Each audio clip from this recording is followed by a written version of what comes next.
We also have our famous 100-foot swimming pool and our beachfront restaurant, the Steak and Lobster Grill. And our location in Crown Point puts us near the center of activity from the nylon pool to the local nightlife.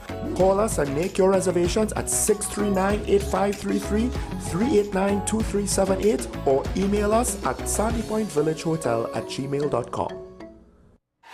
FanZone, your reliable, authentic supplier, has just gotten better. You can now visit our website www.fanzonett.com for your authentic wear and collectibles. The only place where you can use both your Visa debit and credit cards. Visit our website fanzonett.com to make your purchase today. Pastor J, I want to get a tattoo. You really want to me. Respond to me. How you would respond to me? The first question I would ask is why? Controversial taboo topics. We get so consumed by church, we forget that we have to live the life of being a Christian outside of the Sunday. Like you say, services, yeah. we think going to a service makes us a Christian. Exactly. Yeah. Right. So here we are about to hear the second time Pastor J wanted to take a tattoo. Would have been late last year and early this year. Oh gosh. Hope Unfiltered podcast with Pastor J and Ren. We are tackling the hard-hitting topics, some controversial topics, some topics we sweep under the rug. You don't always have to forgive in a relationship for it to move forward. If it is you are in a situation where you forgive the person, but to the detriment of yourself, what are you really doing? It is very uncommon for somebody in the younger age group to have dementia. Atheists don't not believe. Is that I can't disprove God, but you also can't prove God. So we kind of at a stalemate. We'll focus on the woman who's being the victim, right, or the man who's being the victim. We exclude the children. Folks are trying to study the underlying brain mechanism to figure out how does this particular disorder happen in the brain? How is the brain processing this? Don't worry about AI. Worry about humans working with AI. Are you willing to learn new skills to stay relevant for the future job market? That's the challenge that people are going to struggle with.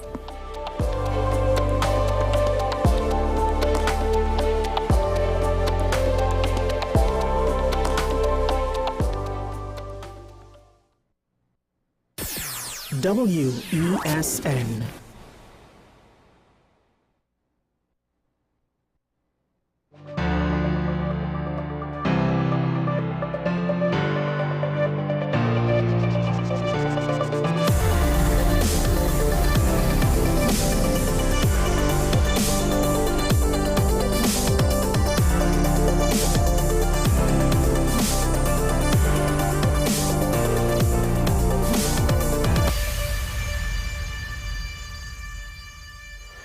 This is Talking Point on the WSND Content Capital. A new week, new tragedies, some of which I question to what extent does it fall in the realm of not so much unavoidable. Each individual tragedy is to some extent unavoidable in most cases or most of the time. But statistically speaking, on average, any society of a certain size will just tend to have tragedy. Right? Because of human nature and convergence of multiple factors, you can't eliminate bad things from happening completely. You could try to minimize. So each individual instance potentially is avoidable, but as a society, we have to give some consideration to the inconvenient truth that we are not immune to bad things happening to us, unfortunately, which does nothing for the family and friends of any victims of any tragedy involved. And there was a series of accidents where, again, I try to not necessarily look at every murder, every accident, every loss of life, every fire that leads to loss of life. It's just one of those things where it's hard to emotionally not lose something of yourself if you have to follow situations like this too much, because there was a point in time where I was tracking these things, particularly murders and the like, and things like fires and stuff, and I realized at some point certain things I was starting to get numb to back then. Of course, the humanity is easy to come back because the brutality of certain murders are just on a whole next level since that time. So it wasn't as though I was numb to what's been going on recently. But most recently, a young boy ended up dead after going to the hospital seeking medical treatment. And this is one of those instances where, with the case with the NICU, it was multiple cases. And then you have to ask, was there anything systemically wrong with the system in the hospital, right? When you have one case, we don't exactly necessarily know what happened. We can't speculate on anything just based on that one case, unless there's specific evidence pointing to a specific direction. When you have multiple cases, on the other hand, it automatically brings the question, why was that allowed to happen in a short period of time, obviously. If you have 10 cases over the course of 100 years, then that's statistically irrelevant. If you have 10 cases over the course of 10 days, then that could be a problem. Now, this is one individual situation, so you can't necessarily utilize metadata per se to try to analyze trends, patterns, to indicate if something is wrong or not. The family has their concerns to the point where they got a second autopsy. They believe it justifies their concerns and what they think to be the truth. On one hand, any child that passes away unexpectedly is a tragedy that I will never understand and I hope to never experience. So I don't want to try to say anything in any vain attempt to give some kind of silver lining or easy pain and suffering. That's impossible, right? Now, as a society, to some extent, we can't necessarily just look at it through the lens of the grieving parents. We have to ask, is this because of any kind of negligence or accident? Not in the sense of, oops, my bad, moving on, but accident in the sense of, were you fully responsible in your actions? Or is there smoke and fire of something really bad here? Or is it something that it's just one of those quirks of medical science where doctors don't always know? Now, one of the unfortunate realities of, I can't necessarily speak to the health systems around the world, but I do think this is to some extent, you will experience it depending. Unfortunately, no one is immune to the challenges of customer service. And when you're dealing with the general public, you're going to get certain engagements. I don't want to say customers in this case, right? Because some people will not understand there's public health, customers. When you get certain engagements with people who you are trying to serve, you're going to get good engagement, bad engagement. You're going to get good experience and bad experiences. This is on the side of the organization providing the service. And the problem is, when you do not have people who understand what professionalism means, they're going to push back. And then what can happen is, the people who experience the pushback is Peter paying for Paul. So when parents now have concerns, they could have had a patient or a mother or a family member who early in the day, early in the week, they weren't reasonable. Now, moving on, when parents have concerns, the staff could be short-tempered, don't necessarily want to take the time to explain, don't necessarily want to entertain the parents because they think it's a waste of time. Stop complaining. I think I just saw over the weekend a similar situation where a female doctor was speaking about the fact that in America there's a terminology for women in their 40s and 50s who just come in and seemingly the medical tests show up nothing wrong, but they're complaining about symptoms. So they have various derogatory terms to basically say wailing woman or something like that. I can't remember the term exactly. Essentially, women complaining over nothing because according to the test, there's nothing. So the first part of what the doctor was saying is she realized it'll be a different term depending on your region, depending on your hospital, but they'll have their own version of it. It's institutionalized, it's taught. And then she herself is doing research that might look into the cause of the phenomenon, in that it's not just patients who are hypochondriacs or worrying over nothing. There could be reasons that they're experiencing symptoms. It's just that the usual tests are not going to account for those reasons, look for those reasons, because they don't know what to look for. So to what extent is it women in their 40s or 50s have hormonal changes and things happen? Modern medicine is trying to catch up all the time. Now, we're a small jurisdiction. We're not going to have doctors that experience everything, that know everything. We're going to have medical professionals that potentially will run into scenarios that they think they know, and they're fed up with patients who think they know better, because probably 9 times out of 10, 99 times out of 100, 999 times out of 1,000, the parents' fears, the family members' fears, the husband or wife, the brother or sister, they might be, or the children of elderly patients, those fears might be not practical, not relevant. But it's not guaranteed that it's always going to be so. So the young child was given medicine, he had a bad reaction to it, and the health professionals thought, it's fine. I can't remember what the reason was given for how they explained the bad reaction. And then he ended up dying. The cause of death from the first autopsy, I believe, was that he died from fumes, from not fumes, but from inhaling or getting, I think, he was vomiting, and allegedly some of that might have gone into his lungs, and that caused him to pass away.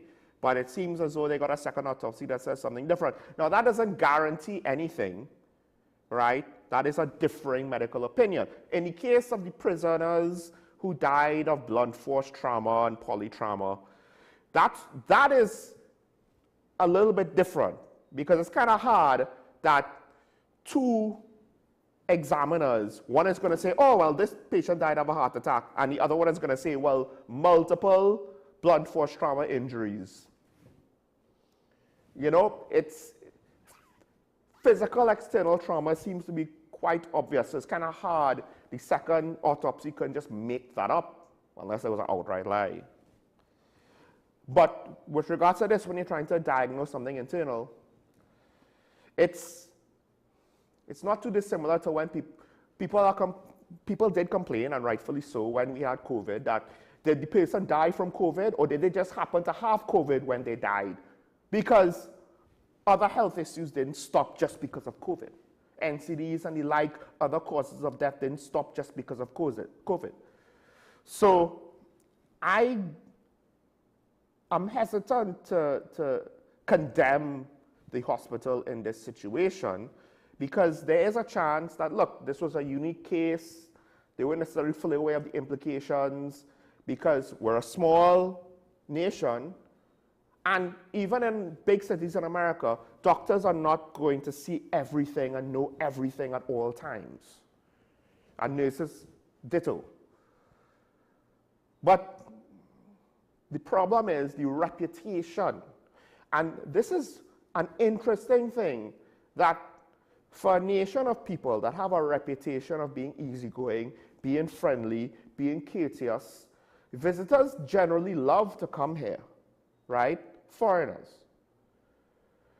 We have a certain reputation, or at least we did, of community, family, of embracing people, of multiculturalism. But yet when it comes to our customer service, particularly dealing with our own, with each other, more often than not, we're horrible. And while government services and public services, yes, to some extent, it's bad everywhere. I do have to wonder exactly what is it about our psyche that it seems like we have this very horrible default condition of how we treat each other when it's that customer service divide, that customer engagement divide, because it works both ways. And to what extent was the medical staff, it was just something they didn't know what was going on, and to what extent potentially they were negligent or short? I don't know. There's always room that, look, statistically speaking, this kind of happened. You have to be careful that you do not over-prosecute medical practitioners because what's going to happen is they're going to stop wanting to make decisions. And then people are going to die because the medical practitioners are more concerned about not getting sued than actually saving lives. And they will justify, the situation will snowball to provide them with justifications for taking their time to be sure because they don't want to risk anything. But that's one of the quirks about medical science. It's a science, but practicing it is as much science, maybe it's a little bit of an art because every human is potentially different. Potentially, that's the key point. Every human may have quirks, potentially. What medication might work for you might not work for me. I have certain conditions that are genetic. Others have them because of lifestyle choices. We're not all the same, not all the same height, not all the same health. Part of it is from genetics, part of it is, like I said, from our choices on how we live. I myself have certain healthy and unhealthy practices, and everyone will have a certain mix. And that will lead to different outcomes. Different doctors might see things differently because of their experiences being different, their backgrounds and specialties being different. But the flip side is a 6-year-old died, so at the end of the day, I have no issue with anyone looking into the matter. To some extent, we need to stop thinking that an investigation is an automatic condemnation. Investigations are like transparency. If we look at it properly, they will seek the truth. If the truth is good, then it will clear you. If the truth is bad, well then, should not everybody have to answer to it? Although that's the trick, right? The courts of public opinion, once you investigate the condemnation, the assumption, it's a hell of a way to live. So a situation like this is where leadership comes into play. And I hate to say this, but I'm going to say this maybe a little bit more and more as time goes on. But right now, to some extent, the leadership void in the nation that probably came about after Manning was removed, I don't think has ever truly been filled.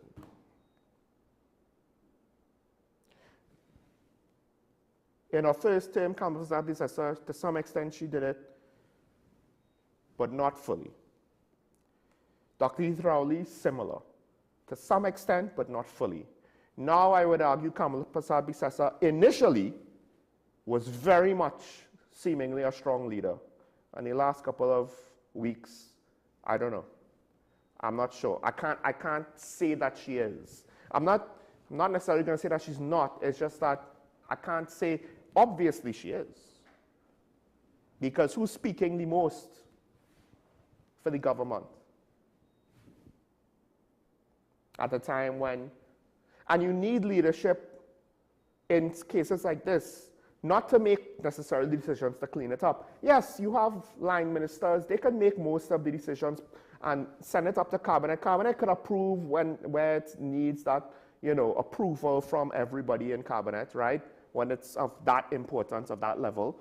But the line minister could deal with the groundwork and showing leadership there to the organizations involved. The leadership I'm talking about is leading the nation.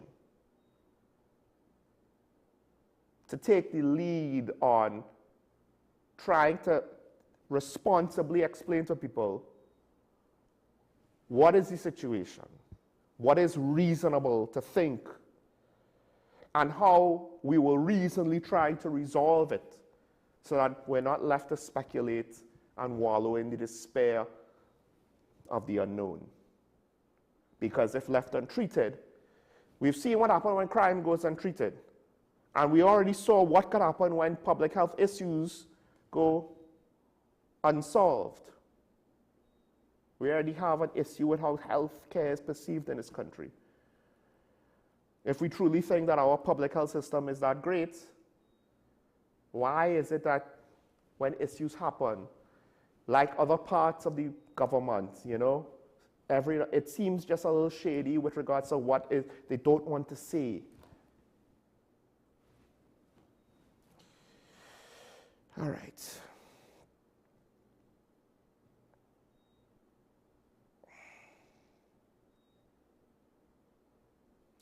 One of the other things, and I'll just close the segment here with this, one of the other things that why the government needs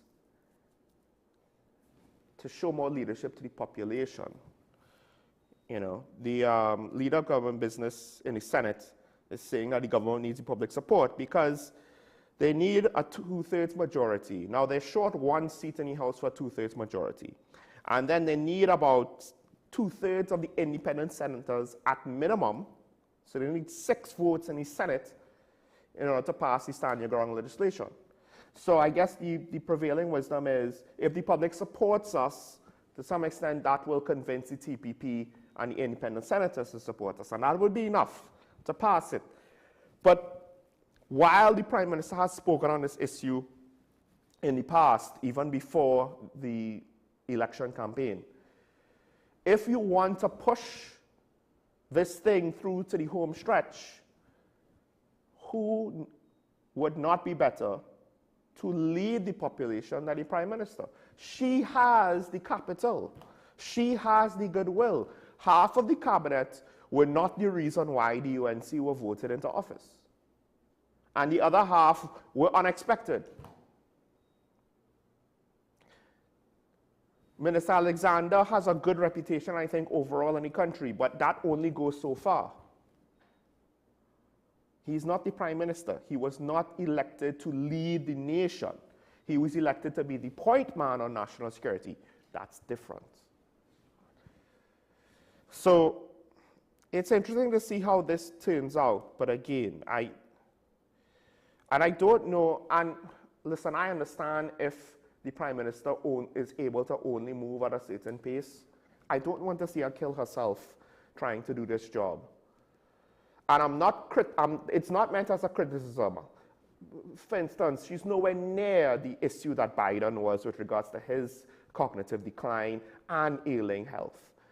You know, it's not often you see a man fall up a flight of stairs. So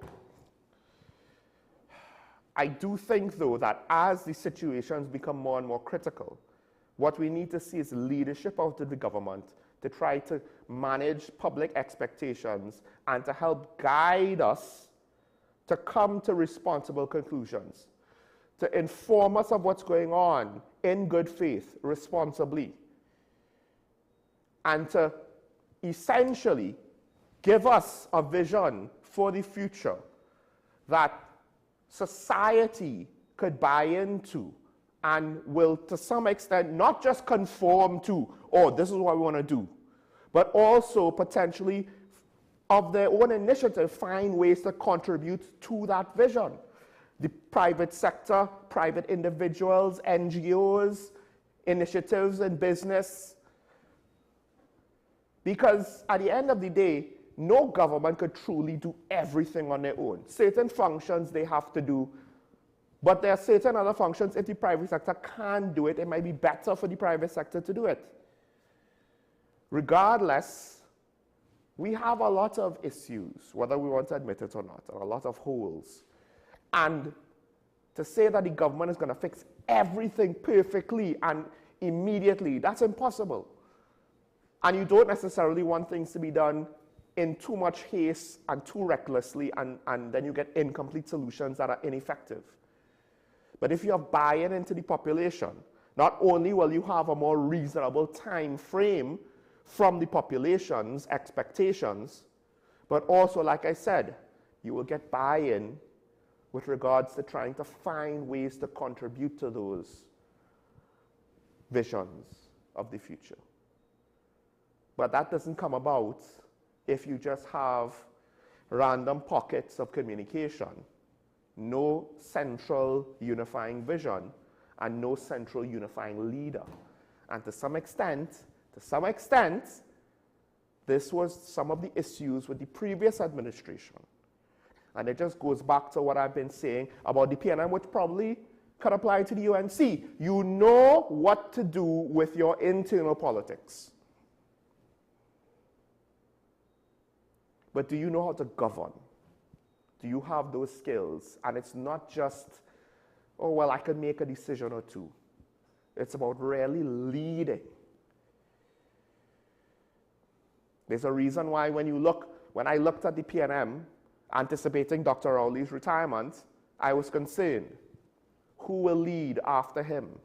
And we saw what happened. It was spectacular.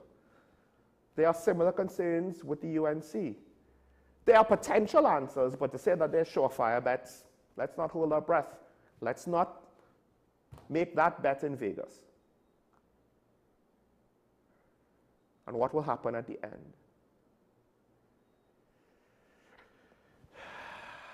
Maybe as we lost the village and as we stopped celebrating our heroes for the right reasons, we stopped having positive role models in our culture and in our leadership positions. Who are our heroes now? And because of that, we don't know how to keep the system going, assuming it was ever good in the first place. Who's going to be the first one to really break that cycle and get us out of where we've reached? Because just changing parties in government will only, even if the UNC is significantly better than the PNM, I will warn you, that only will go so far right now. All right. Let's just touch on the daily review before we take a break and welcome the ASP, because it segues into the first topic I want to talk on. So I won't go into it fully, but let's go with the daily review.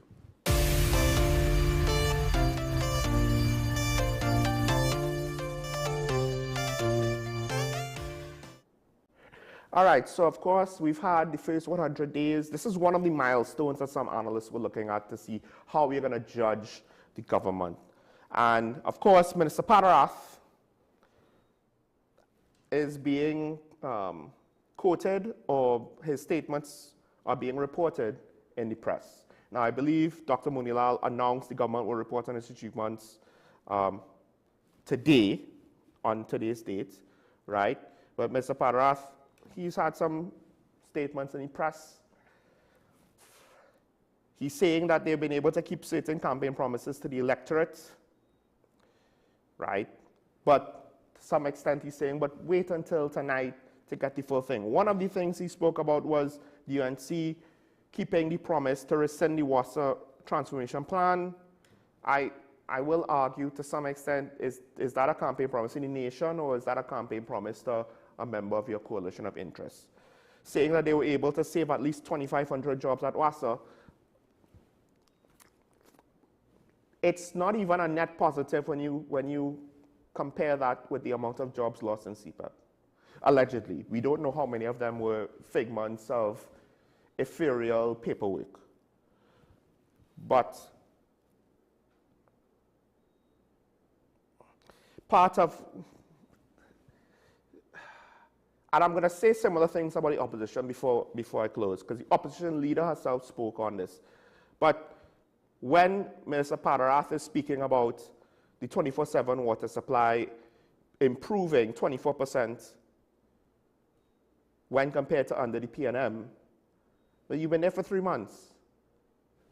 Do you really want to tell me that you instituted projects within 3 months to improve the water supply by 24%?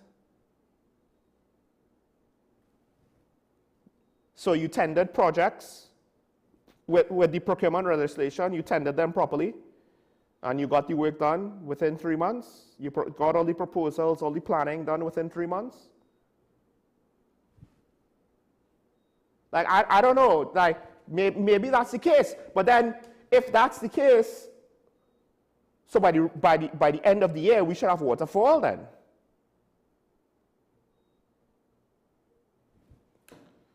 Just be careful in your quest to get credit for yourself and your government.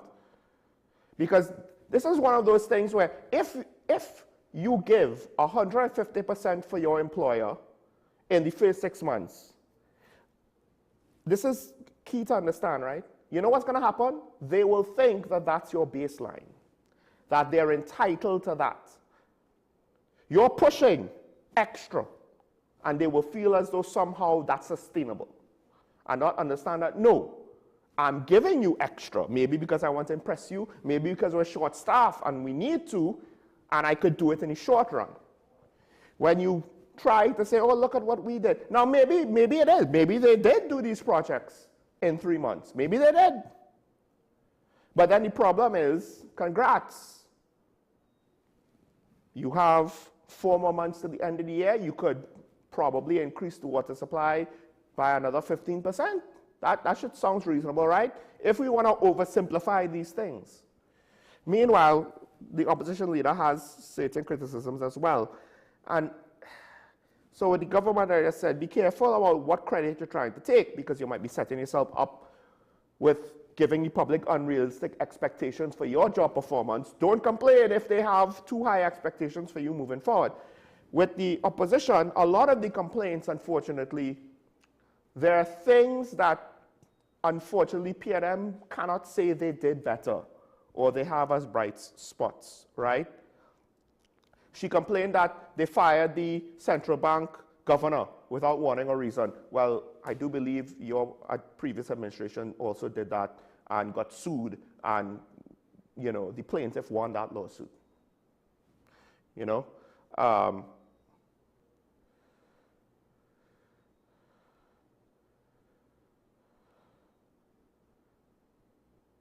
What are their basic promise of property tax refunds? That's fair. It's just that you instituted the property tax. So I don't know how, do you have a morals high ground to make that statement? Crime may reflect a decrease in murders. This presented a dangerously misleading narrative. All right, that's fair as well, except when they had the first SOE before the election and murders reduced, didn't your colleagues want to say, oh, look, murders reduced? So it was fine when murders were reduced when the PNM was in government, but now it's misleading. I would argue that the truth is it was misleading both times, right? But I would just like to point out, PNM weren't willing to say that when they were in office. There's a confrontational relationship with Venezuela, right? So she's complaining that why didn't, and then also complaining, why didn't Trinidad and Tobago negotiate to avoid the US 50% tariffs with the United States? Well, to that I will say, that's nice. Why didn't Minister Young, then Minister Young, and then Minister Brown negotiate to keep the Dragon deal? If it's so simple that you just start negotiations and you get what you want. Wasn't the Dragon deal important to the previous administration? And I mean, apparently, our relationship with Venezuela was so much better under the previous administration. So this should have been, you know, America, you just negotiate with them, they give you what you want, right? It's automatic. And we had a better situation with Venezuela. So the Dragon deal would have been fine if we want to take an oversimplified view of the world.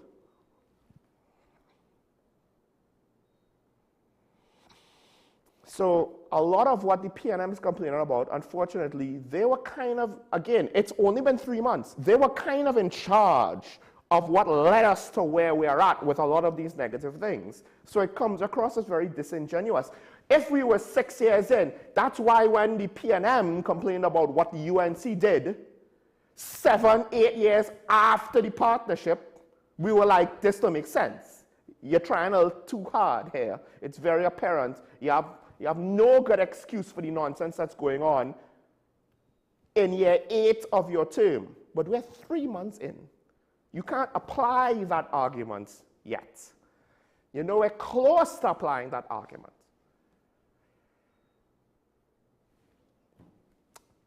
You know how to do your internal politicking. You know how to cut throats, your peers in your party, to maneuver yourself to get to where you reach. But dare I say, for all of these politicians, it's nice that that's how you get senior position in governments, is through that method within your party, and it does nothing to prepare you to actually govern. But it's not just limited to one party. Make no mistake. You're seeing the cracks. There's a reason why the best looking ministers are the ones with significant experience in governance already. For the most part. Someone needs to warn stage, be a little bit more careful what you say. Luckily, he has a counterpart to help redirect. Anyway, let's take a break and welcome the ASP. This is talking about the WSN show, Michael Small. We'll be right back after this.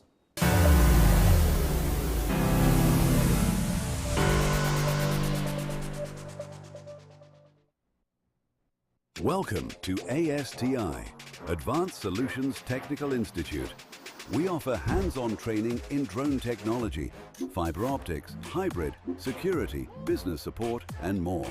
Our programs are built to equip you with real-world skills for today's evolving industries. Get certified, get hired, and take your career to the next level with ASTI.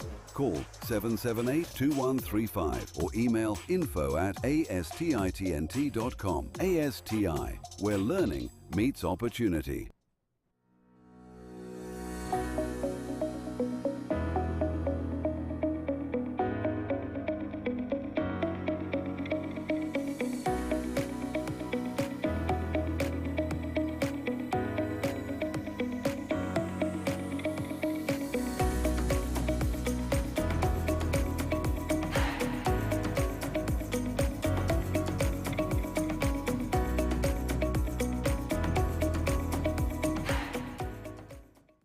KDM Health Limited says, test yourself for STDs in the privacy of your own home.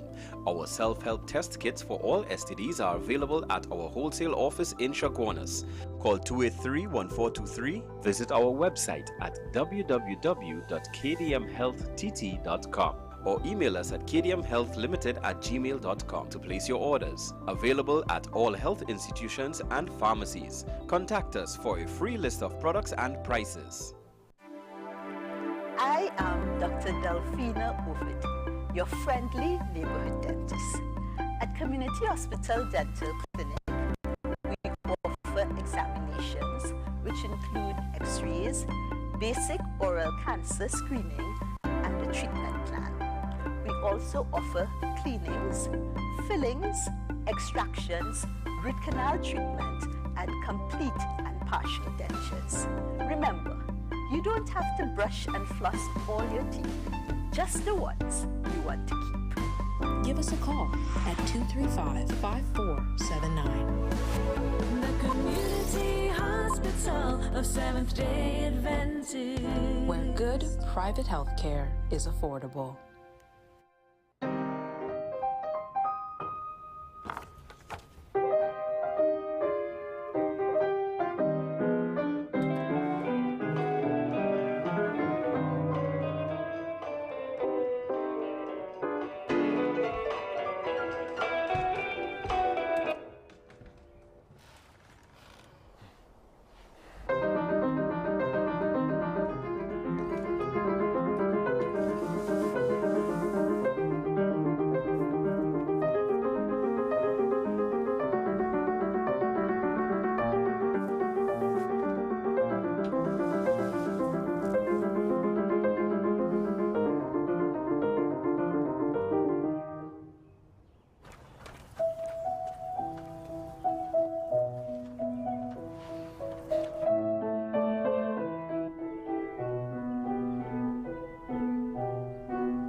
Feeling drained?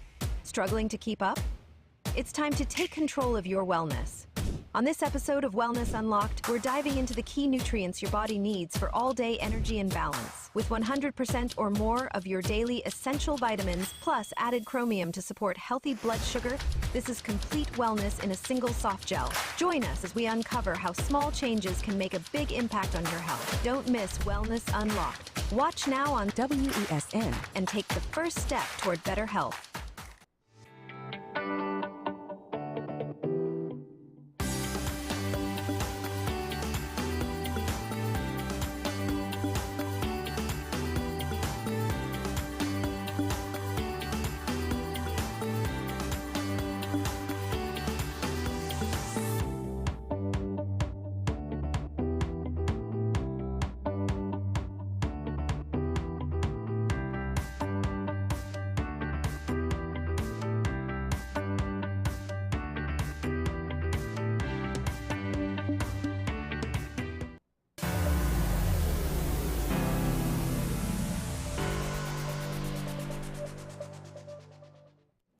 I'm back here talking about the WSND Connect Advo Show. Michael Small, joined by TTBS Media Ambassador Christopher Arun, acting ASP.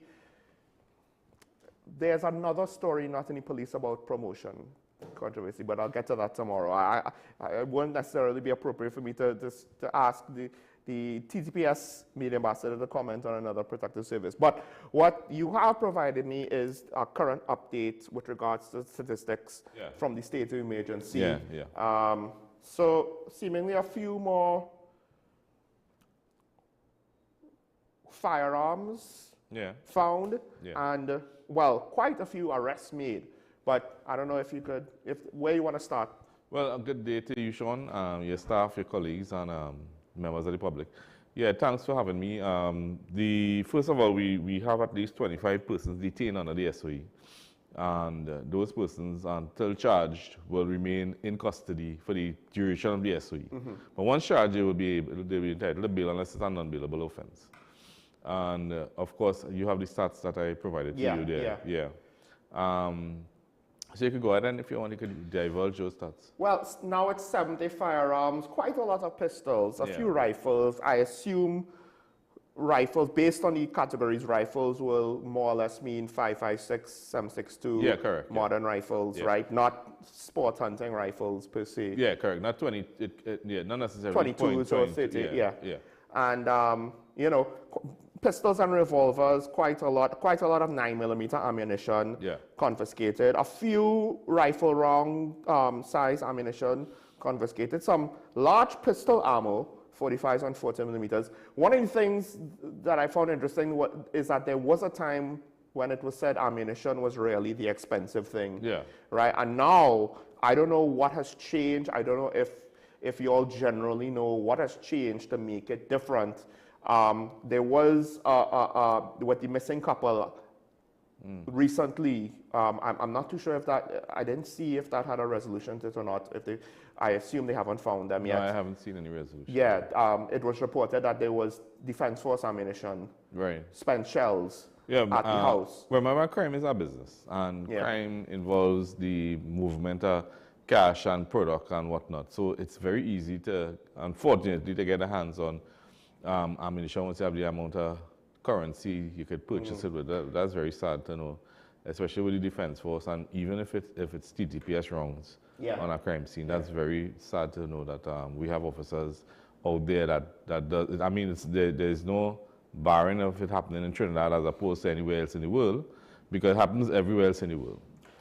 But it's sad to know that we can't trust our own officers on the field with ammunition and whatnot. We don't know how they get in it. If it's straight from the supplier, if it's through a middle person in Trinidad, or if it's from the persons on the field. And again, it's sad to know that officers would engage in such activity. Yeah, because first of all, usually that conversation is the fact that, oh, well, bad officers will make everybody else look bad, right? Like the prison service is getting hit. And while I would say that it's not necessarily fair for the prison officers, maybe the leadership deserves a little wake-up call, right? With regards to they can't just do however they treat with these things normally and hope for the best. But one of the things also with the prison service is that now you're seeing, look, when you have these windows of opportunity for criminals, it creates weaknesses where now you could get threats to the other prison officers. So to what extent, as a member of the TTPS, have you or your comrades started to consider, look, we know that it might be a minority of officers, but depending on what they do, how far deep they go into, it might lead into the rest of us now being put at risk because things, things could happen. Depending on how far the corruption goes, that's the problem. The corrupt prison officers potentially could pass information on their colleagues. The stats in the TTPS speaks for itself. When you look at the amount of officers arrested and on suspension for any minor infraction of the law or any major infraction of the law, they are placed on suspension. And we spoke about this with our officer driving under the under the influence of alcohol. Yes. Even if it's obscene language, even if it's murder, even if it's rape, whatever is your offense at any officer. And when you look at the stats, it's close to it's over 300 officers currently on suspension. So the TTPS itself polices, because anytime you hear any officers involved in anything, I think we go after our own harder than we go after the criminals. Right. Because you see that effort, you see that basic effort and that extra, well, even the extra effort to arrest police officers who may have committed any breaches of the law, including the last kidnapping, I believe, or one of the kidnappings some time ago. One of the things I find interesting, that this is not the first time you said that. Right. However, I think it's one of those things where I have complained that, look, the police service and to some extent politicians and the like, they hide behind, oh, it's an active investigation, an active case. And I understand that, of course, there are certain details that you will never be able to give out, right? You will compromise things. But there is still some leeway depending on the stage of the investigation, right? Like it's a judgment call. It's not like I'm saying, oh, well, there's always 50% of things you can give out. Right. And one of the things is, you can give out general statistics, right, depending on where certain things are at. Like, you just gave a general statistic. How many officers have cases, right, have been suspended. And it's one of those things where I feel as though if national security services were more willing, I mean, other parts of society should also be more willing to give progress reports.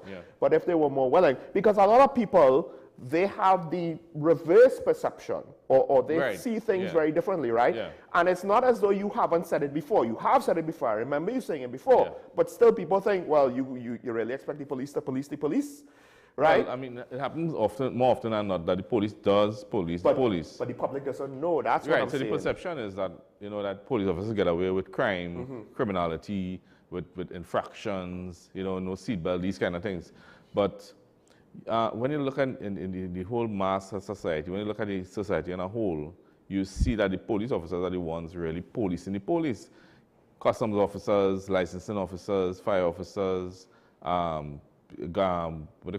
public servants, you see them, you even see them committing offenses and nobody is policing or being held accountable for minor infractions, major infractions, unless, it's a direct issue that the police investigated and we can perform an arrest.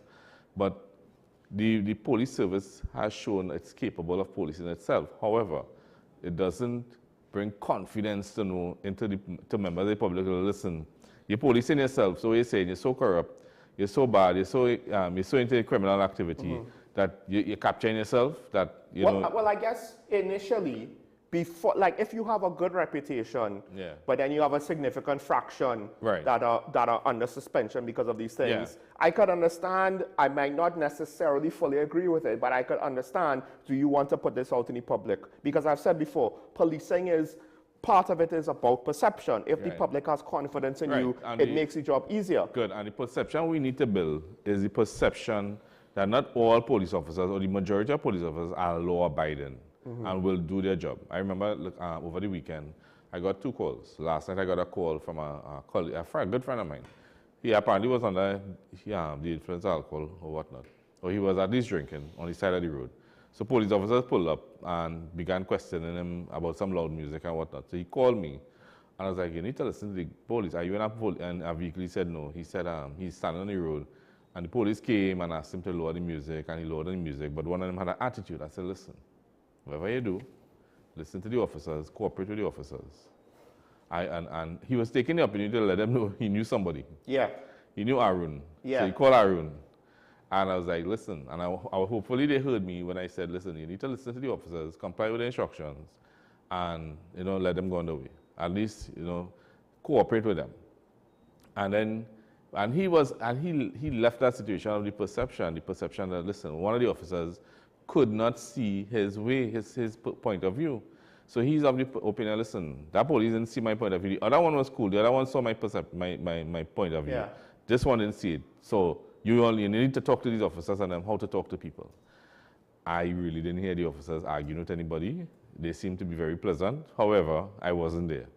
Then over the weekend again, somebody I knew got arrested on inquiries, being in the wrong place at the wrong time. Officers interviewed them and released them the same day, which was really good based on the SOE. And they weren't involved in criminal activity. They just happened to be in the wrong place at the wrong time. Right. But the perception that person would leave with is that the officers took advantage of their position. However, the officers were acting on information. And you know, when I looked into it, it seemed that they were just legitimately looking into information, and he happened to be there in the wrong place at the wrong time. Like one of the things that happened, I think, around the time of the pandemic, so streaming became an even bigger financial opportunity. Yeah. And then you had one of the things that came out of the internet was, of course, political opinion. Right. So in the States, you will get people who don't like other people either because, you know, it's a business rival or you dislike their views. So they will call the police and give an anonymous tip, so and so and so. They have some criminal activity in the place. A SWAT team will go in. Meanwhile, it's just a streamer sitting in front of his computer. Right? And the police are geared up for a risky situation. Yeah. And the occupant of the house is like completely like, I have no idea what's going on. And it's one of those things where eventually they had to start to formally like, hey, you do this and you make these false things, you're gonna get not just charged normally because you're putting the people who you are pranking, because that's what you think. I don't expect, I'm just going to send the police to the house and inconvenience them. No, you're putting their lives at risk because this is not just a situation, right? That's going to be safe all the time. And hopefully, as we go along in society, as we move towards the future, hopefully police officers will learn how, if not now, or learn how to speak to persons on the outside. And not just. Because the perception is that when you're speaking too sternly and politely, the officer is rude. Yes. The officer is out of place. The officer shouldn't be telling you anything. But I think people should take from the example I just said, and that, listen, you need, this is I think where you were going with the story. You need to comply. Yeah. You need to I didn't not want just to get arrested for being drunk and disorderly, because he could have easily gotten that. Yeah, you need to not, because it's already a situation where, look, you don't know if the police are operating under some kind of report. That's the thing. In those examples where a streamer potentially could have gotten shot, no one is necessarily blaming the police, at least in most of those cases, right? They're operating and they're assuming that the information is legit. Yeah. You have to comply and conform so that they have a chance to sort it out, and it'll be over faster than if you now, hey, you know, I'm no punk. Or I think, you know, you want to fight back, and then to some extent now, could they let you go, right, if you fight back? No, not necessarily. Because to be stopped for, to check your driver's permit, to search you, you are basically under arrest, because you're not allowed to leave. You're not free to leave. You're basically under arrest, and if you fight back, you're basically resisting arrest. And that's a whole nother set of charges. Nother, but yeah. But I just want to say that generally, based on my experience, police officers are very polite on the field. There are instances, of course, you know, where the bad stories come out. And this is the problem with the perception.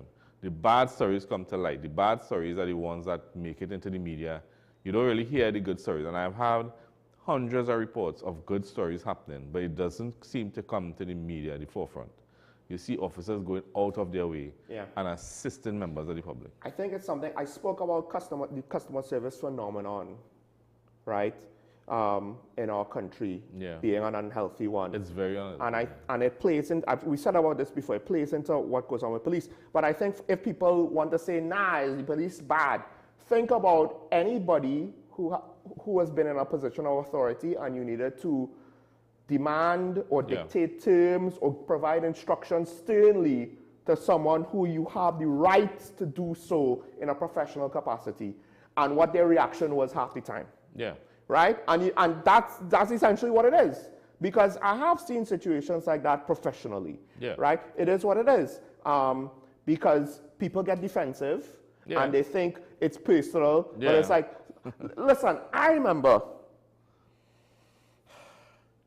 somebody got hired to do a basic entry-level job. It's week one. Their mother, who was also an employee, begged for their son to get a job.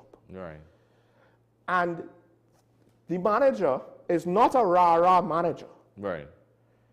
But he basically gave him some instruction, you know, a correction, something, right? Right. Fellow was like, I can't take this. I can't take this. And he gone. I'm talking like 2-3 days in to a job, right? That his mother begged for him for. The stress of being corrected and being given instructions was too much for him to bear. And it's just one of those things where people kind of need to understand policing is serious business, even without an SOE. Yeah, unfortunately, you have to be stern and yet polite. The law requires that. But in bringing across the message, does it seem that we get into persons out there? So again, the perception is that police officers are big and bad and rough and whatnot. When they try, they should try at all times. I mean, based on the customer service training we have, it's to be polite yet stern. And it seems to come across in the wrong way. I think part of the problem is the interpretation of the stern parts. I think so too, because you have to warn persons, unfortunately or fortunately. We have to warn persons, we must warn persons who might commit an infraction of the law. And in warning them, we have to be stern. So you may use obscene language. Because if you're not stern, then they might think, oh, it's not that bad. Yeah. It's not that serious. Right, and the law requires that you be stern yet polite. Right, okay. Right? The law. So officers must be stern in giving their instructions. Because I have experience that persons would take it for granted. Exactly. Yeah. Exactly. So we're in an and that's the other thing. A lot of what you've been saying, you know, and I assume a lot of what I've been saying, that's just in general. We're under state of emergency where it's even more critical. Right? Because one, the police technically do have more powers and you have less rights. But two, this is one of those things where, look, stop being belligerent, because to some extent now you're going to be wasting officers' time. Right, and again, the person may not be belligerent. Huh? The person true. Yes. The person made us take it the wrong way.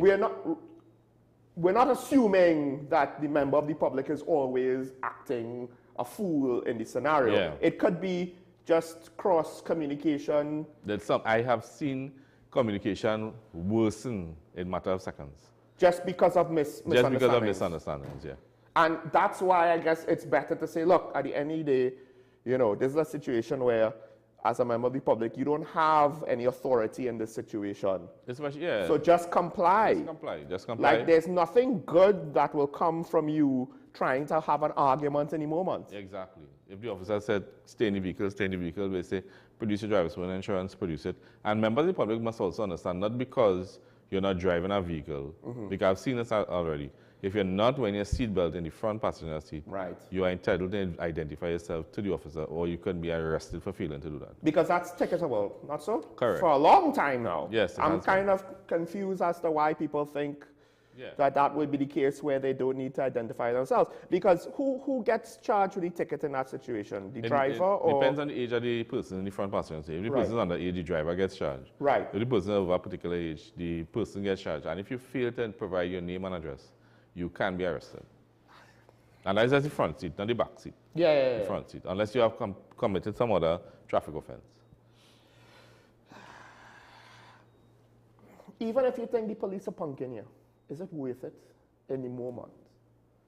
Right? That's the thing. Like, because I mentioned this before, I have a friend, he thinks that there's an officer just that's one of my quota every week. Or something like that, right? And I was like, my friend ain't trying to fight it down any moment. It don't make sense. There's no such thing in police as a quota. Well, so we don't have quotas to issue fixed penalty notices or to arrest persons.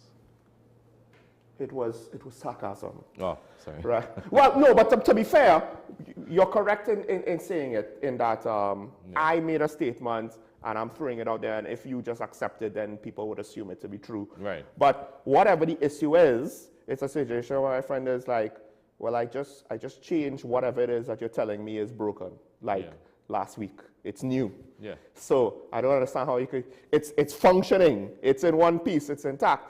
So there are some bad officers out there, right?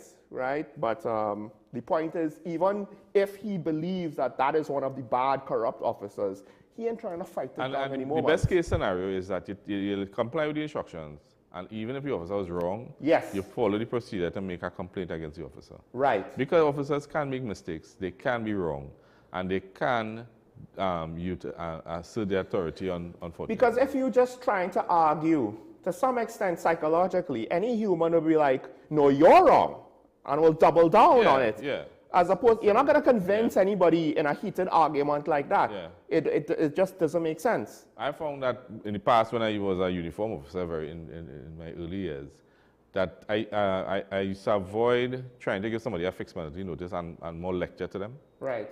Which was more the English standard. And after about half an hour, they used to pat down. Right, so. Exactly. Yeah. We have a call, but I just want to show a quick comment, just for the lulz. Police officers getting charged for obscene language. I mean, it could probably happen, right? No, officers have been charged for obscene language, yeah. It's just how we don't see it. Yeah. It's just how we don't see it. But it has happened. Hey, I'll say this. If Arun says it, I 100% believe it. I've seen officers being charged there you for obscene go. language. There you go. We have Digicel on the line. Good morning, caller. You're on here. Good morning, Mr.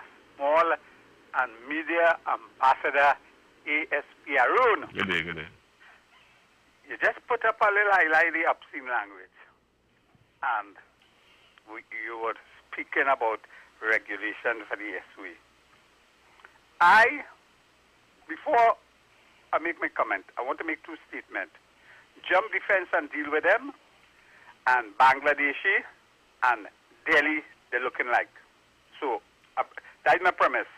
Now, I am seeing circulating a video with a young lady, not so young, who, from the utterances in the video, seems to be a supporter of the opposition. And she has made some vile, racist, incendiary, and inflammatory statements. And I believe, if you all haven't seen it yet, the police need to investigate that. The statement was so vile and racist, and it was directed to the chairman of URP or CPEP or one of those things. And it's more offensive, much more than what the former public utilities minister said about Bangladeshis and Delhi people. It is, I'm not aware if any investigation was done with respect to the lady who said, jump the wall and deal with them. This, what I'm seeing, shows the level where supporters of this political party is inciting discord within Trinidad during an SOE, because I've seen a lot of media ambassadors saying the language of people within an SOE must be measured, not to be incendiary, inflammatory, and incite uprising. This video is bordering on that. And I suspect the lady is not so educated, because every 2 words is a racist statement, an expletive, etc. And it is alleged that she is a close person to the opposition leader. So it tells me that something has to be done by the TTP, and it must be not languish. This is something needs a rapid response and a rapid investigation, because if that flame that has been lighted is taken up with another set of people, I am saying that gentleman who is the chairman of CPD have special security detail now. That is how I feel about that. I'll go and have a nice morning. Thank you, caller. We have a call from Arima. We'll take the call first. This is a good question, Because I think we kind of take it for granted, stuff on the internet and the like. So we'll get the answer from the SP. But after Arima, good morning. You on there? Morning, gentlemen. Morning. All right, I heard the ASP say something just now, and I'm just trying to confirm whether that is fact. He mentioned the fact that the person in the front passenger seat of a car is obligated to tell you his name and address. If that isn't done, then they could be arrested. Now, I am asking him, which law in Trinidad and Tobago says that you cannot lie to the police? Because he could tell you that his name is Peter from St. Paul Street, and then you issue a ticket to that name. Yeah, but that doesn't necessarily mean that is his name. Right. So which law in Trinidad and Tobago give you the authority to arrest if he doesn't give you identification or proper information? Thank you. So I listen up there. Under the Motor Vehicle and Road Traffic Act, where somebody commits a road traffic offense. Yeah, I think that's the key, right? He would have made an offense. Yeah, you must commit a road traffic offense. Right. So fail to wear a seatbelt. But we're talking specifically about the front seat passenger. Yeah. Right. It's different than the driver. Yeah, because the driver could commit publicly any offense concerning road traffic. But in terms of the front seat passenger, the basic offense they could commit is not wearing the seatbelt. So the law caters any person who commits a road traffic offense, a road traffic offense, who fails to give their name and address, or the officer has reasonable cause to believe that it is false, can arrest the person. Right, and usually... So this is for any traffic offense. Usually you ask for the ID. Yeah, well, that's how you prove. To confirm. Yeah, that's how you prove that the information that they provided is true and correct. Now, if the officer believes it's false, he can arrest you. Now, the tricky thing is if they claim, at least for now, that they don't have ID. Right.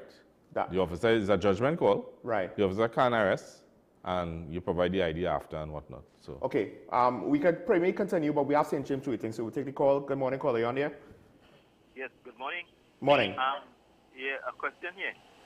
Whatever became of the investigation audit of the rounds of ammunition that went under PPTS and the audit was being done at Camp Komuto? We haven't heard anything about that. No, I don't know what became of that. Right. I can get updates. I mean, I'll be honest. We probably should file this under things left unresolved. Yeah, we should have an update relatively often. Yeah, like, look, and you see this in the private sector as well, right? But politicians, and by extension, very senior leadership who are borderline politicians once they get up there, right? They tend to like to not speak about things, especially if they might have any inconvenient truths involved. So also, there's always the chance that they're being overly cautious, and maybe it's an active investigation or they found something bad and they're looking into, I don't know, right? You don't want to necessarily let the cat out of the bag. That was one of the complaints about the first SOE potentially, and even the second SOE is like, were you prepared, right, to strike? Or did you announce an SOE and kind of give the criminality a heads up? Hey, by the way, we're coming after you now. Go and hide. You know, so there's potential multiple explanations, but I would default to usually people just, they hope you forget and they hope that, you know, the media moves on so that they don't have to talk about it, because we don't necessarily have a lot of PR professionals being listened to by public office holders. Let me put it that way. All right, we have another call on the line. Morning. Good morning, Sean. Good morning, Officer Arun. Good morning, Trinidad and Tobago. Officer, I heard you rightly said that the public would highlight on social media the negatives of the police force. Yes? Or police service, I should say. Highlighting negatives on social media of the police. Yes. And so that might be a good thing, because there is no other way in kind of finding out the truth in some instances. Yes? So we need to be careful that we don't try to prohibit or limit that kind of activity. In some cases it's distasteful, but we must take the good that is coming out of it. Similarly, the police have a public relations department. I would have heard them make comments from time to time. And I think it is their duty to highlight and sell the good work of the police service as to get the public going in the direction that they would want them to go. The public duty is to highlight the ills, and I think they are assisting the police by doing that in some instances. The other thing I want to touch on is that, you know, this seatbelt law, you know, it has a little bit of confusion in it, because I was in a vehicle, a public service vehicle, a taxi that is, and the police were threatening to charge the driver for the offense of the adult not wearing the seatbelt. So I think there is a little bit of confusion with respect to that. We need to have some educational drive where we can deal with things like that. I saw on social media a gentleman yesterday cussing the Prime Minister, all your so-and-so calling, racing and ranting. He's a well-known activist of the TNM. You know, and I find we need to bring these people in the public domain, name them and shame them, and take whatever legal action is necessary, officer. Because we can't continue to have people inciting racist rants and comments and attacking the Bangladeshis and the Indians as Marvin Gonzalez would have it. Yes?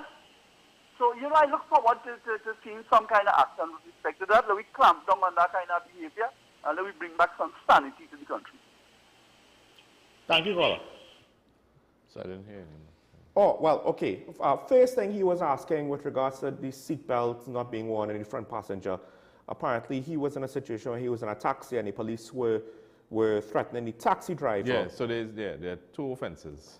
Right. So you have the offense where the driver can be charged for the passenger not wearing the seatbelt. Can be charged. Yeah, and it have the offense where the passenger can be charged for not wearing the seatbelt. Depends on the age of the passenger. Right, okay. And I believe there is, if the taxi, a taxi, there's a separate offense if it's a taxi. So the taxi driver is responsible for whoever in the front seat wearing a seatbelt. But if it's a private vehicle, it depends on the age of the driver.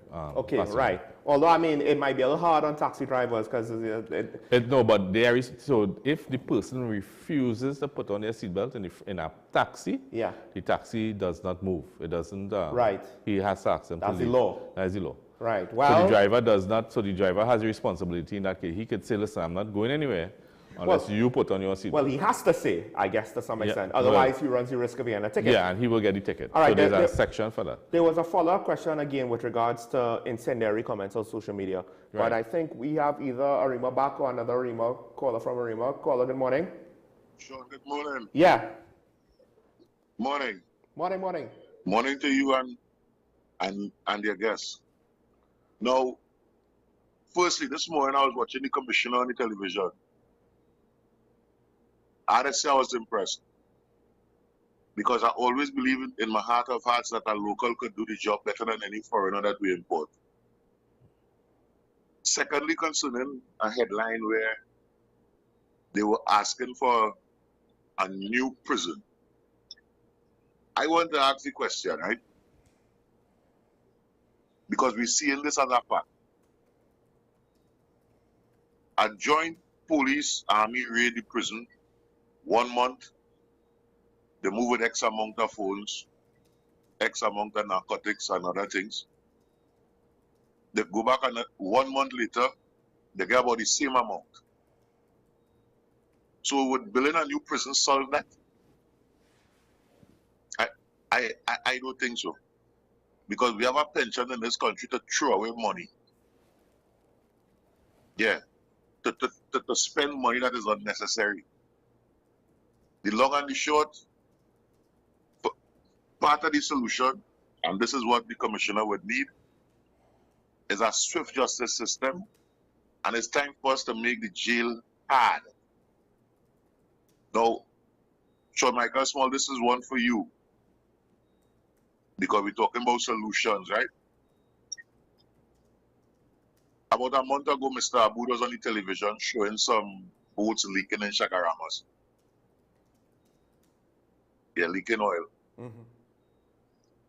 Could you tell me if anything was done so far? Because I listened to the scrap iron gentleman say that they would like to get their hands on the boats to cut them up and sell them for scrap. So if we're really serious about tourism and we're serious about the environment and we're serious about developing the country, I find it's time something is done about this thing. Yeah.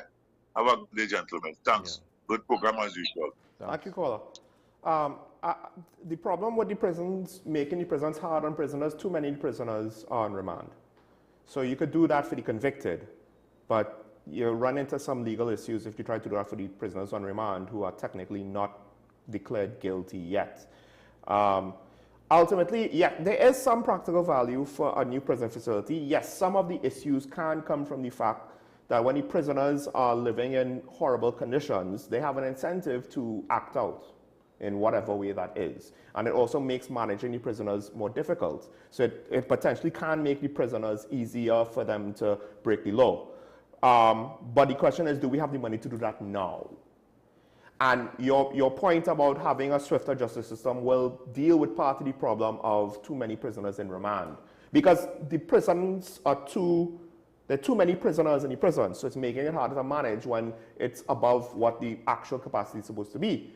So the short-term fix and the ineffective or the inefficient fix, rather, might be, or will make a bigger remand yard. But then potentially that might eventually just fill up, as opposed to trying to solve the problem at its roots, which you, I believe, rightfully identified.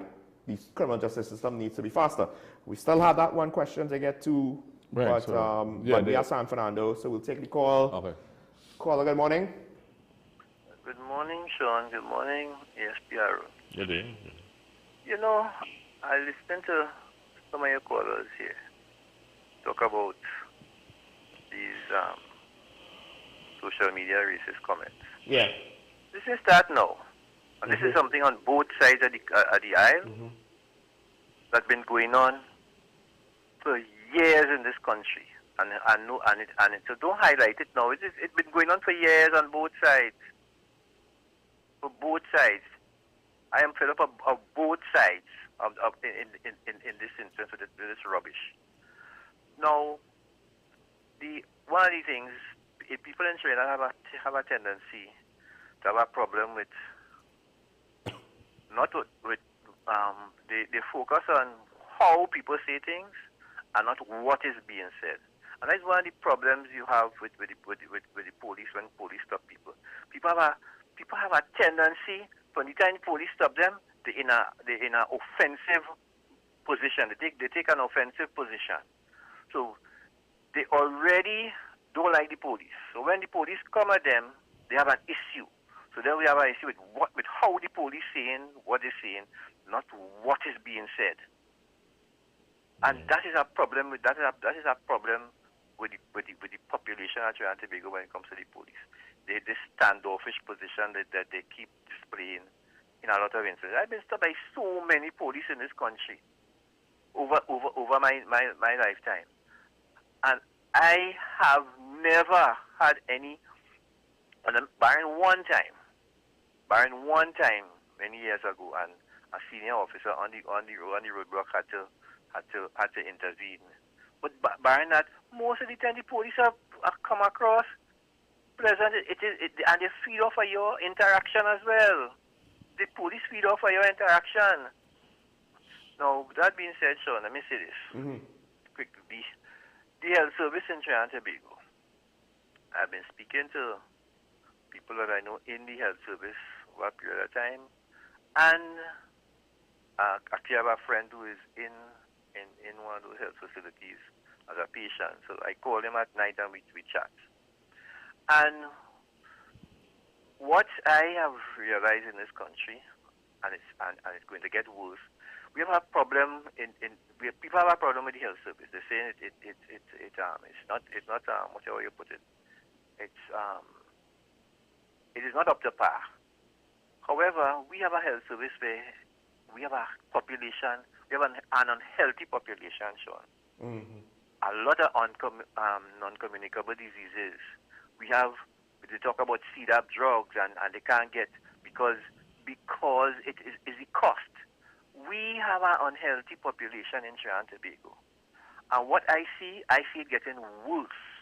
Because when you look around at all these, all these fast food outlets, and I'm not just talking about the brand name ones. Trinidad and Tobago is now overrun with fast food. Whether it's this fancy food courts and all the different things you have now all over the place at night, Trinidad and Tobago is overrun with unhealthy eating by the population. So this is only going to get worse later on. And I think it's time the Ministry of Health and some other ministry get together and start to educate the people on eat. And this is supposed to take a frontal approach. Educate the people on eating healthy for better living. This is not being stressed enough in Trinidad and Tobago. And this system is only going to get worse because people are continuing to be unhealthy. You're seeing less people exercising. It is so crazy in this country. It is time, Trinidad and Tobago, you all realize that if you all don't take care of your health, you're going to end up in a system that you're going to criticize. Because what do you want now? The government to spend half of the budget on the health service? Because that's where we're heading, you know. Mm-hmm. That is where we're heading. If it is that people don't realize they have to start to change their lifestyle. Have a good day, Sean, and ASPR. Thank you, Colin. I think I always said this about public health. You can't have it free and good and available, enough capacity for all. Resources are finite, so something is going to suffer out of those three things. That's why they have the new U.S. ship offering health services, right, in Port of Spain, and there's long lines and delays and stuff like that. Why? Because there's only one ship. There's only so much to give, right? So the thing is, the previous administration, the previous Minister of Health before COVID tried to speak about these things. Yeah. And to what extent did COVID kind of derail that whole thing? And to what extent was it not effective enough or sufficient enough? Maybe not enough resources was committed to trying to put that out there, because it's very real that failure to do so. And look, our eating habits are horrible. It's not just the food options. Tobago has it a little bit harder, right? Because it's smaller, so you just have less options. But there are healthier options. The problem is, even in areas where you have vegetables available to buy as part of your lunch, a lot of people go with 2 carbs and a meat, or 2 meats and a carb, or 2 carbs and 2 meats. And like, we're not talking half a portion of rice and half a portion of potato. I'm talking a whole portion of rice and a whole portion of potato. Well, you know my health condition, and one thing I've learned in the past few years is that we as Trinidad, I mean, this is outside my purview, but we as Trinidad eat too much. We eat too much unnecessarily bad food items. And I've learned in trying to take care of myself in the past few years to better my health. I've actually learned that the amount of food I used to eat as opposed to how much I eat now, and the quality of food is really up to a person. Yeah. And it can really make a difference, because I've actually seen progressive steps into my health, as opposed to before, when I used to just eat anything I get. Yeah. You know, it's policing, you really don't get a chance to eat on time. And that was one of the problems. You know, you're working hard, you're always on the field, you're always on the go. I remember eating breakfast 2 o'clock in the morning, because I didn't eat from the day before. So I got up, I went to work, bought breakfast, and I didn't eat it until the next morning, 2 o'clock. Because, and this generally happened for lunch. You're right. And not necessarily for breakfast, but sometimes it happened for breakfast, because you're running with a case, you're running with a victim, you're running with a witness, and you need to get the job done. You just need to get the job done. And it's always been that situation. When I go to Tobago and I'm up there working after the show, a lesser degree, but similar things. It's amazing how much easier it is to forget to eat. Yeah. Okay, sorry. They're telling me we still have that critical question to get to, but St. James is on the line, so we'll take the call. Caller, good morning. Caller, good morning. Hello? Yes, morning. Sorry, caller. Morning, gentlemen. Morning. Morning. I enjoying the show. I like the part about the eating healthy. You know? Yes. I try to eat healthy, well, nearly all my life. So at 63, I don't have any blood pressure or diabetes or anything like that. Praise God. And I feel really, for 63, I feel like I'm 40 and I'm performing like about 45. But I just wanted to say, Sean, I was talking to some people and I mentioned to you already the laws in Trinidad. We need to have stringent laws. That is the only thing going to give us the big change in the country, because we're doing and all what we're doing for years. What we need is when you rob a man on the road, on the side of the road, you give him 6 years with possibility of give him 6 years, right? Somebody hold them with a gun, you gain 10 years one time, right? Because people have a way, when you talk about revising the laws and making them harsh, you wouldn't want to know your daughter and your son going down the road and they go in cinema, they take a thing and they take the phone, they take the wallet. Nobody want that for their mother. The granny and them going to church, yeah, they car pull up, rob all the three of them, take all the money, the food. We need stringent laws, and until we do that, nothing will change. I mean, things will change, there's be little two things, but we want a quicker, we want something to make the crooks and the bandits think, right? And some of my friends, I totally disagree with them. They don't want no stringent laws because they could end up under that. What do you mean by that?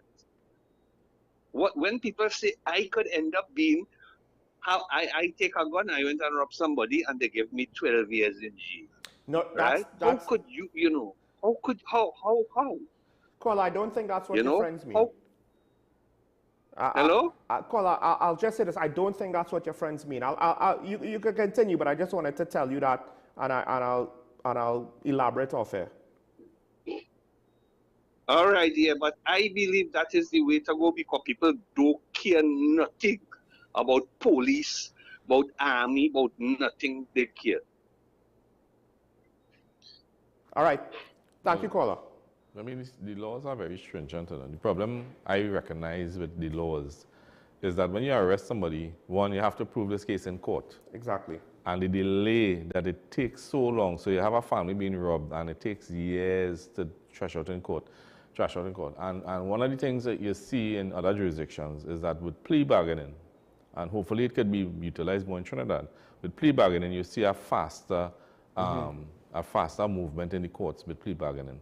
So you see, you would maybe watch a TV show from Hollywood, and you would see people accepting plea bargains and whatnot because it's a faster movement. So their judicial system moves faster because of plea bargaining and whatnot, and they introduced it in Trinidad. I don't know if it's picked up quite well as in other jurisdictions, but the problem here is that you have somebody being held for robbery, and it takes so long for that matter to be dealt with in the court that by the time people get fed up, victims move on, witnesses move on. I have cases where people have migrated. There's the more stringent part and what the caller's friend said. I'll respond to that after. We have Faisbad waiting on the line. Caller, good morning. Good morning again, Sean. Good morning, is the Arun. I think San Fernando was a little bit harsh. I can tell you for sure that successive governments, both the PNM and the UNC under Dr. Fuad Khan as Minister of Health, would have made efforts to curb these bad eating habits and try to encourage people to exercise. I would have seen that. But remember, it's a personal choice. And a lot of these foods now have addictive substances added to them, which people would gravitate towards. So it really and truly boils down to a personal choice. As much as the government would try and educate and do what they want, it boils down to the individual. Officer Arun, I remember the community police that was introduced under Mr. Basde Pandey time, where you had people having a lot of respect for the police. Over time, the relationship between the police and the public has deteriorated. I don't want to say beyond repair, but we need to get back at that type of thinking and community service type oriented program. And I think, because I remember as a fella growing up, policemen used to come with bicycles, you know. And when they come with bicycles and you see the policeman back in neighbor, your mother tells you, hey, you see those police come by them people, you know. Well, they have to behave all themselves. So we need to get back, to get back the police involved in a very meaningful way with the public. And I think, greatly that will assist. Thank you. Thank you, Gola. I didn't hear what you said. Oh, I think he was speaking about police interactions and also on the situation where previous governments have tried to do things about our diets. And that's why I said what I said, Gola.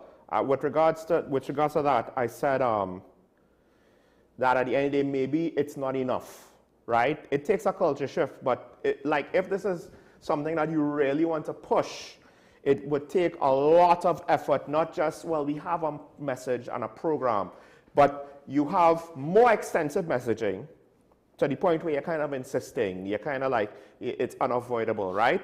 As well as then shifts in how the economy moves, because too many people are looking at, look, I could fill my belly with like this big box of rice that has macaroni pie on the side and some stew chicken. Not realizing, to some extent, you already have a full portion of rice. Do you need a portion of macaroni pie next day? You want to eat Sunday lunch every day as Right. opposed to having... But not just Sunday lunch, because Sunday lunch might include beans, might include peas, might include callaloo, might include, something else, because at some point, you don't need more carbs. Yeah. One thing I could say, though, that in terms of the police service, we've seen a shift in that culture as well, because where I work at the transport branch, it's upstairs where GB is based. And they have, every week they have our aerobics. So they have a session, free session of aerobics. So they have a teacher come in. And of course, because we have trained officers as well who teach aerobics, and they come in and there's an aerobic session for the week, every week. I think it's on a Thursday, I can't remember. And you see officers taking advantage of this, and you see officers also taking advantage of the police hospital where they go and they get their meds and they get seen about by the police doctors. And so you see a better approach in terms of taking care of their health, as opposed to long ago when in my early days when we just used to work for the sake of working. Most of society, back in the 90s and early 2000s, to what extent did we kind of take it for granted? So now, thankfully we are seeing a shift, at least in the police service, when it comes to health management. In terms of the libel and defamation, you're trying to get... All right, let's go with that first. I'll still respond to the stricter laws, right? Because I think it might be a semantic disconnect there with the caller and his friends and the implications. But with regards to the liability, so essentially political...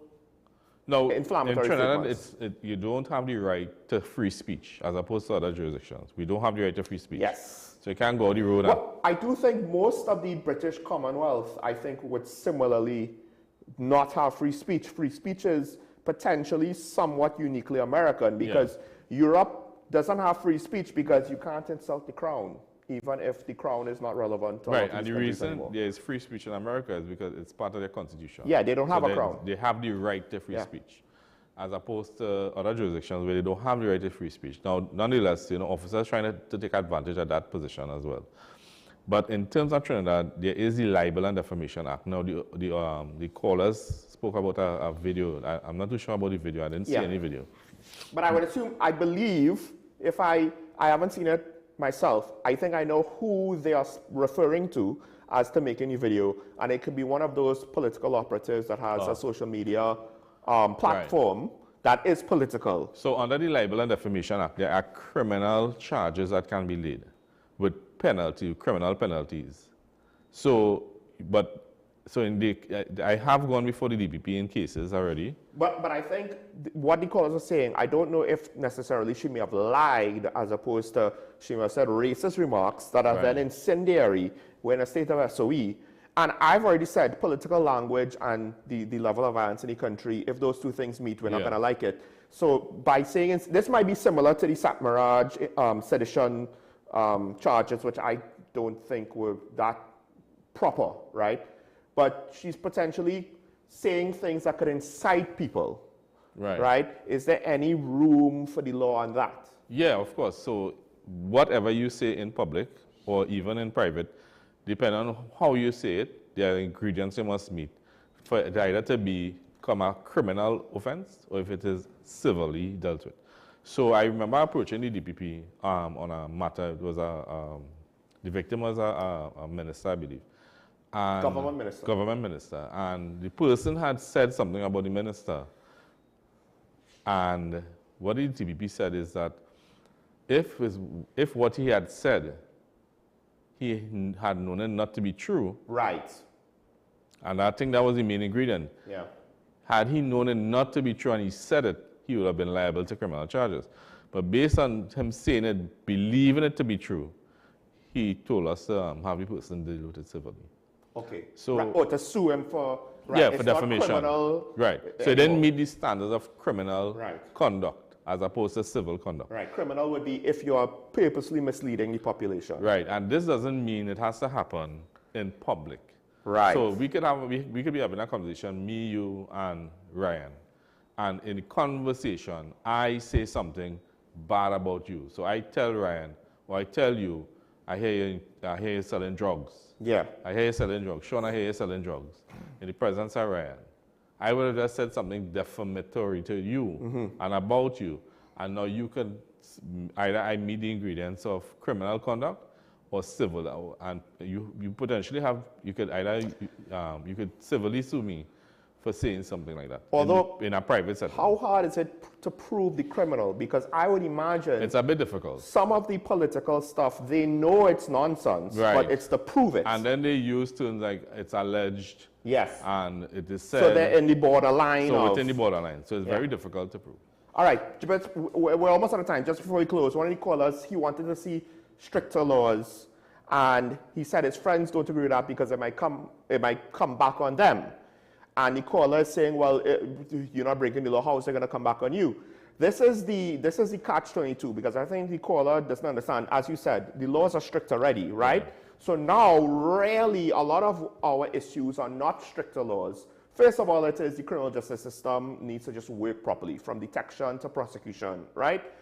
That's why it really doesn't matter if we try to get rid of the Privy Council and go with the CCJ and we can hang people again. Because the majority of the murderers ain't going to be hanged anytime soon, if at all. So it doesn't, that part doesn't matter really, right? Most of the people on remand, not on life imprisonment. But the thing is, usually when you want to be tougher on crime, you're going to do what El Salvador does. They have a state of exception, limiting constitutional guarantees and granting unrestricted powers to the security force of El Salvador. It is a 30-day measure that they have renewed for the last 3 years, every month. Every month. Every month, right? And from what I understand, this is how they basically just mass incarcerate people. There are 100 people in warehouse, mini warehouse-like cells, right? I mean, I think we have a similar situation in one of the prisons. Right. But they are like just making these warehouses of these 100 prisoner cells, right? Mass police, they strip down, they just wearing like their white, I don't know if it's jockey shorts or just like shorts. And the due process is a bit suspended. And this is what happens. To be tough on crime, what eventually tends to happen is it's not just going to be an SOE. We're going to be like under a permanent SOE, where your rights will be permanently suspended a bit, or other kind of shortcuts will be taken. And then the non-criminal, statistically, some will get caught up in the wake of that, right? It's not about, oh, the police had to do their job better. No, at some point, it's going to happen. Well, and that's why you don't say, oh, police just need to be perfect. You don't say that. Police are human. That's why you don't suspend these rights willy-nilly. And the thing is, El Salvador the citizens were fine with potentially some innocents being caught up because their murder rate was out of control, right? But I think the caller's friends now, they're looking at that dynamic and saying, we don't want that. We're not that desperate yet. Right. But and another thing too, we always talk about laws. And yes, our laws might be tough and serious. Because we have serious penalties, right? Right. The problem with our laws, I would in my opinion, is that we don't have minimum sentences. Right. So like, even with obscene language or even robbery or whatnot, any offense in Trinidad and Tobago carries a penalty other than the capital offense of murder, where the penalty is death. Right. All other offenses carry a penalty of 0 to whatever. So in terms of 0, so you could commit a robbery. There's no minimum penalty of 1 year in prison. The minimum penalty is 0. You don't pay a fine, you don't get jail. That is the problem with Trinidad, the issues with, so that is in my opinion. Yeah, yeah. So with obscene language, the penalty I think is either 200 or 500, I think it raised. So, but the minimum is 0. Yeah. So the magistrate could fine you $0 and 0 time in jail, as opposed to other jurisdictions that have minimum sentences.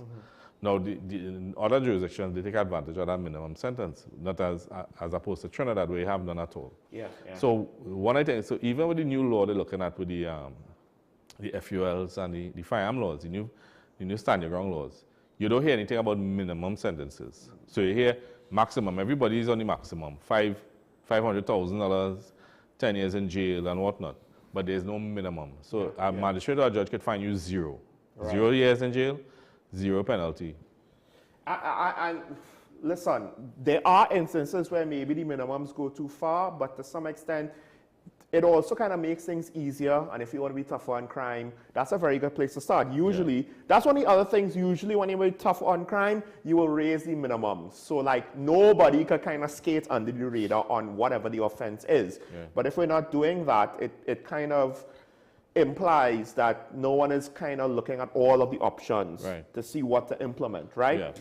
And I would also say this on this case. Again, I don't think necessarily it's about being tougher on crime.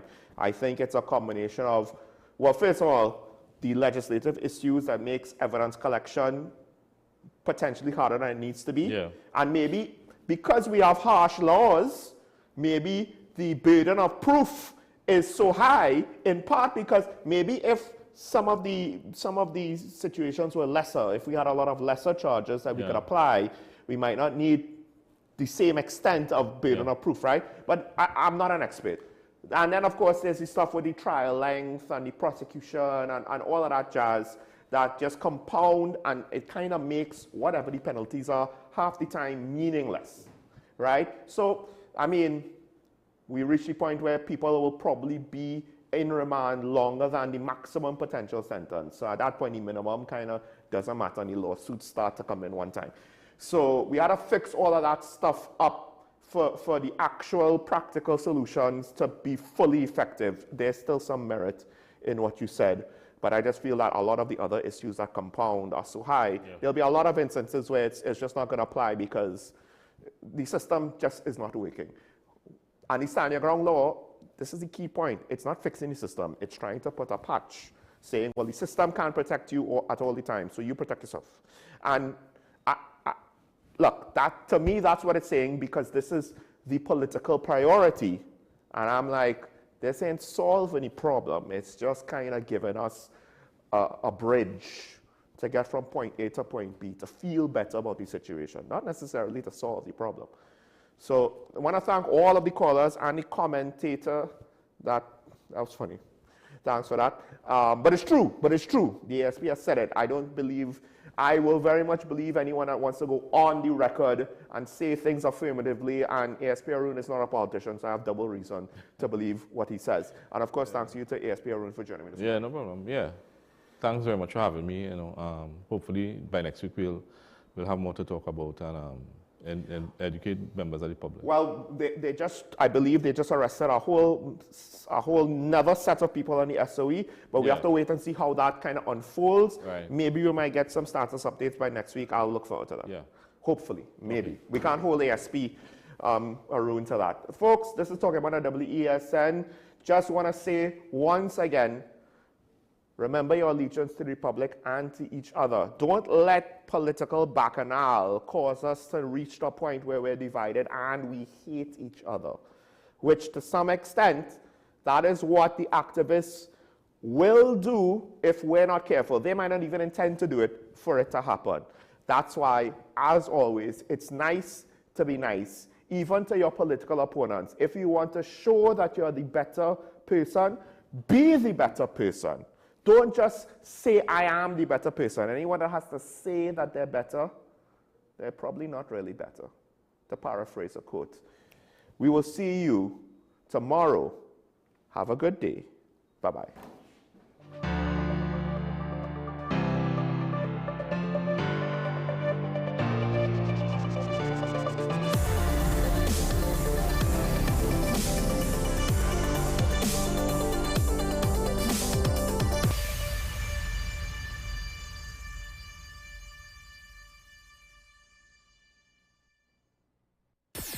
WESN.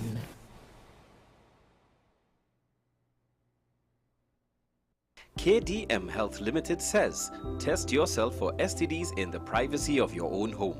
Our self-help test kits for all STDs are available at our wholesale office in Chaguanas.